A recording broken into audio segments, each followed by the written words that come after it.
somebody that may have made a mistake. When I think of prisoners, I think of uh, violent thugs, criminals who have done crimes outside, like in society. Okay, so when I think of prisoners, I think it depends on more of why they're in prison.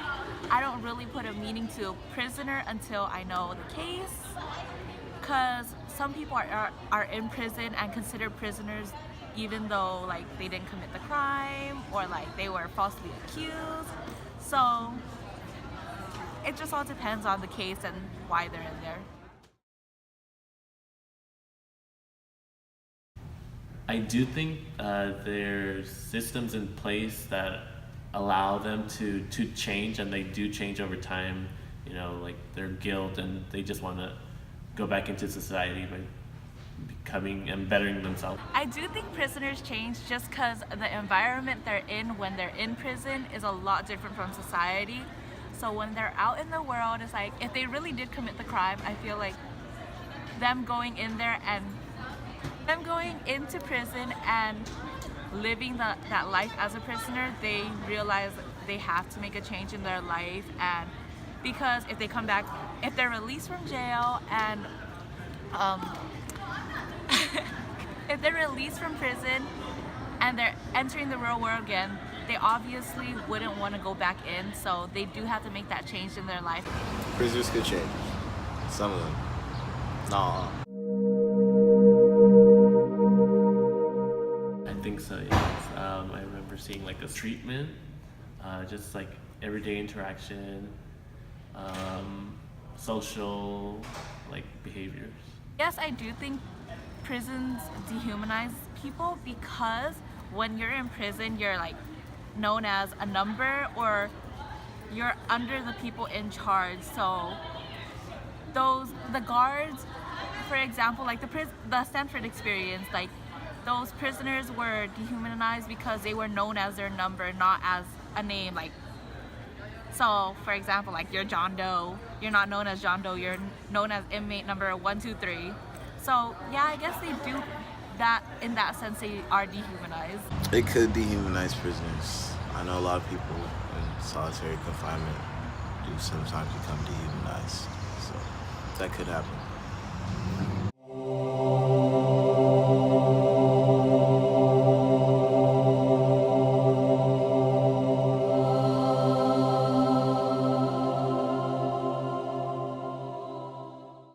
When you're in prison, basically you're told every single day in word and in deed that you're not really a human.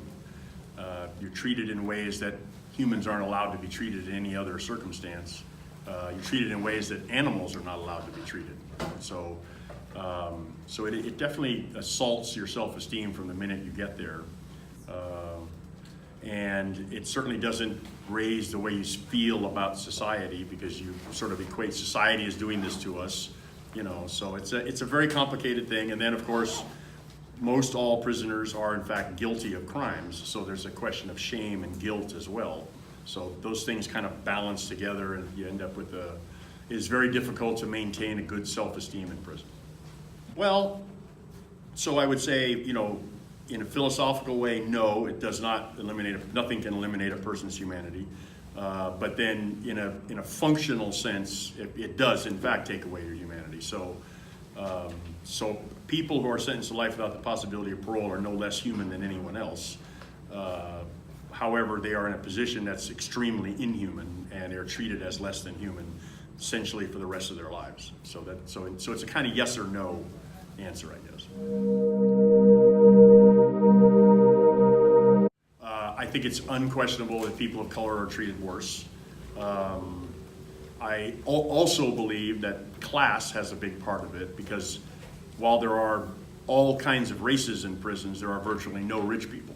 So, you know, one could make the argument that maybe class has as much to do with it as race, but as a white man, I realize that I see it from a different reality than people of color. So I don't want to speak for them.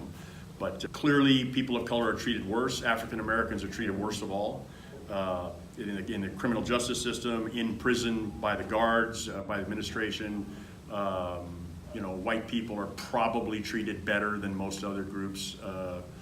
I can't deny that, and I probably benefited from that different times along the way.